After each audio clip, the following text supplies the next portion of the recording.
Hello friends, ಈ ವಿಡಿಯೋದಲ್ಲಿ ಬಂದು ಕಾಕ್ಟೇಲ್ ಬರ್ಡ್ನ ಹೆಂಗೆ ಬ್ರೀಡ್ ಮಾಡೋದಂತ ಈ ವಿಡಿಯೋದಲ್ಲಿ ತಿಳಿಸ್ಕೊಟ್ಟಿದ್ದೀನಿ. ಸ್ಟೆಪ್ ಬೈ ಸ್ಟೆಪ್ ಪ್ರಾಸೆಸ್ಸು, ಯಾವ್ದ್ರಲ್ಲಿ ಬ್ರೀಡ್ ಮಾಡಬೇಕು, ಎಲ್ಲ ಹೆಂಗೆ ಜೊತೆ ಮಾಡಬೇಕು ಈ ವಿಡಿಯೋದಲ್ಲಿ ತಿಳಿಸ್ಕೊಟ್ಟಿದ್ದೀನಿ. ನೀವು ನೋಡ್ಬೋದು. ಕಾಕ್ಟೇಲ್ ಬ್ರೀಡಿಂಗ್ ಬಂದು ನಿಮಗೆ ಒಂದು ಪೇರ್ ಕಾಕ್ಟೇಲ್ ಬೇಕಾಗುತ್ತೆ, ಮೇಲ್ ಫೀಮೇಲ್ ಹೆಂಗೆ ಕಂಡಿದೆ ಅಂತ ಆಲ್ರೆಡಿ ನನ್ನ ಚಾನಲ್ ವಿಡಿಯೋ ಹಾಕಿದ್ದೀನಿ, ಚೆಕ್ ಮಾಡಿ ನೋಡ್ಬೋದು. ಇಲ್ಲಾಂದರೆ ಈ ಪಿಕ್ಚರಲ್ಲಿ ನೋಡ್ಬೋದು ನೀವು. ಲೆಫ್ಟಲ್ಲಿ ಇರೋದು ಬಂದು ಮೇಲು, ರೈಟಲ್ಲಿ ಇರೋದು ಬಂದು ಫೀಮೇಲು ಹೆಂಗೆ ಕಂಡಿಡಿಯೋದು ಅಂದರೆ ಪ್ಯಾಚ್ ಇರುತ್ತಲ್ಲ, light colour orange colour patch ಇದೆ ಅಲ್ಲ, ಅಂದರೆ ಮುಖದಲ್ಲಿ ಲೈಟ್ ಆಗಿದ್ದರೆ ಅದು ಫೀಮೇಲು, ಮತ್ತು ಡಾರ್ಕ್ ಆಗಿರುತ್ತೆ ನೋಡಿ ಕೆನ್ನೆದಲ್ಲಿ ಪ್ಯಾಚು ಆರೆಂಜ್ ಕಲರು, ಅದು ಬಂದರೆ ಮೇಲು. ಮತ್ತು ಬರ್ಡ್ನ ಹಿಂದೆ ತಿರುಗಿಸಿ ನೋಡಿದ್ರೆ ಅದರಲ್ಲಿ ಡಾಟ್ಸ್ ಇರುತ್ತೆ ರೆಕ್ಕೆದಲ್ಲಿ, ಆ ಥರ ಇದ್ದರೆ ಅದು ಫೀಮೇಲು. ಡಾಟ್ ಏನಿಲ್ಲ ಅಂದರೆ ಅದು ಮೇಲ್ ಅಂತ. ಇವಾಗ ಕಾಕ್ಟೇಲ್ ಬ್ರೀಡ್ ಮಾಡ್ತಾಯಿದ್ದೀರಾ ಅಂದರೆ ಅದು ಅಡಲ್ಟ್ ಸ್ಟೇಜ್ ಆಗಿರಬೇಕು. 10 ತಿಂಗಳಿಂದ 1 ವರ್ಷ ತನಕ ವೆಯ್ಟ್ ಮಾಡಬೇಕು, ಆವಾಗಲೇ ಅದು ದೊಡ್ಡದಾಗುತ್ತೆ. ಆಮೇಲೆ ನೀವು ಬ್ರೀಡಿಂಗ್ ಹಾಕಬೇಕು.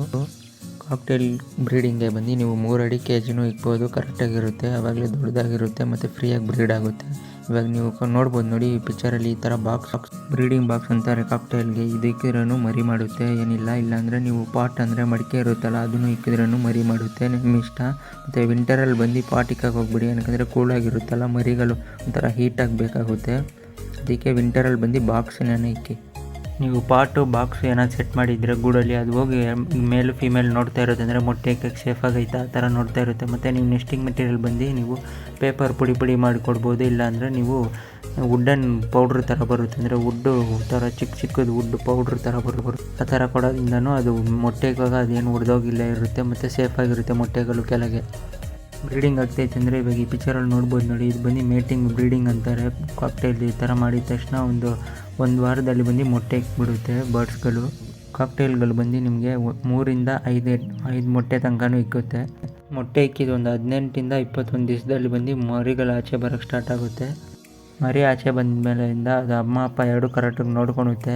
ನೀವು ಪೇರೆಂಟ್ಸಿಗೆ ಬಂದು ನೀವು ಕಡಲೆಕಾಳು ನೆನೆಸಿರೋದು ಮತ್ತು ಹೆಸರು ಕಾಳು ನೆನೆಸಿರೋದು ಆ ಥರ ಇಕ್ತಾ ಬಂದರೆ ಅದು ಬಂದು ಮರಿಗೆ ತಿನ್ನಿಸುವಾಗ ಅದು ಬಂದು ಮರಿಗಳು ಹೆಲ್ತಿಯಾಗಿ ಬರುತ್ತೆ. ಒಂದೊಂದು ಸಲ ಏನಾಗುತ್ತೆ ಅಂದರೆ ಪೇರೆಂಟ್ಸ್ ಕರೆಕ್ಟಾಗಿ ತಿನ್ನಿಸಿಲ್ಲ ಅಂದರೆ ಅದು ಮರಿಗಳನ್ನ ನೀವು ಹ್ಯಾಂಡ್ ಫೀಡ್ ಮಾಡಬೇಕಾಗುತ್ತೆ. ಇಲ್ಲಾಂದರೆ ಒಂದೊಂದು ಸಲ ಮರಿಗಳು ಸತ್ತೋಗೋಕ್ಕೂ ಚಾನ್ಸ್ ಇದೆ. ಮರಿಗಳು ದೊಡ್ಡದಾಗೋ ತನಕ ಅದರ ಅಮ್ಮ ಅಪ್ಪ ಜೊತೆನೇ ಇರುತ್ತೆ. ಮತ್ತು ಮರಿ ಒಂದ್ಸಲಿ ಬಾಕ್ಸಿಂದ ಇಲ್ಲ ಮಡಿಕೆಯಿಂದ ಆಚೆ ಬಂದಮೇಲೆ ನೀವು ಬಂದು ಬಾಕ್ಸು ಮಡಿಕೆನ ಇಲ್ಲ ಏನಕ್ಕೆ ಇರ್ತಾರೋ ಅದು ಎತ್ಬಿಡಿ, ಇಲ್ಲಾಂದರೆ ಮತ್ತೆ ಅದು ಮೊಟ್ಟೆಗೆ ಹೋಗುತ್ತೆ ಮತ್ತು ಬರ್ಡ್ಸ್ ವೀಕ್ ಆಗುತ್ತೆ. ಮತ್ತು ಇವಾಗ ಅದು ಮರಿ ದೊಡ್ಡದಾದ್ಮೇಲೆ ಅದು ಸ್ವಲ್ಪ ಸಪ್ರೇಟ್ ಮಾಡಿಬಿಡಿ. ಇಷ್ಟೇ ಫ್ರೆಂಡ್ಸ್ ಈ ವಿಡಿಯೋನ ನೋಡ್ಕೊಂಡು ನೀವು ಕಾಕ್ಟೇಲ್ನ ಬ್ರೀಡ್ ಮಾಡ್ಕೊಬೋದು ಮನೆಯಲ್ಲೇ ಈಸಿಯಾಗಿ. ಮತ್ತು ನನ್ನ ಚಾನೆಲ್ನ ಸಬ್ಸ್ಕ್ರೈಬ್ ಮಾಡ್ಕೊಳ್ಳಿ. ಮತ್ತು ಈ ವಿಡಿಯೋ ಯೂಸ್ಫುಲ್ ಆಗಿದ್ದರೆ ಲೈಕ್ ಮಾಡಿ, ಶೇರ್ ಮಾಡಿ.